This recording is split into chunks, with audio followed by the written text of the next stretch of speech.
is not responsive. Air traffic control trying to communicate. However, that individual is not speaking back to air traffic control. Possibly this is a situation of hypoxia. Perhaps this pilot is unconscious due to a lack of oxygen. We don't have those details at this point, but we do know that whoever is in the cockpit is not communicating with those on the ground. It is unclear how much fuel is left in this plane, but at this hour we know that it is over the Atlantic Ocean. It is headed for Cuba, and we know that both NORAD and the FAA are continuing to track this plane at this point, Wolf. And based on the statement that we have now received from Peterson Air Force Base in Colorado, the NORAD headquarters, this plane departed Rochester, New York, was on a flight plan headed to Naples, Florida, and now it's not responding at all. Do we know how many people are on board that plane? We do not. We don't know details as far as who may be on board. We know that it appears that this flight left Rochester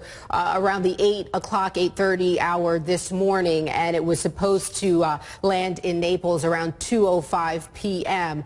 So we know that is the flight plan. Why this pilot is not communicating, we don't know. But we just saw a similar situation just this last weekend. We had a general aviation plane fly into restricted airspace here in Washington, D.C.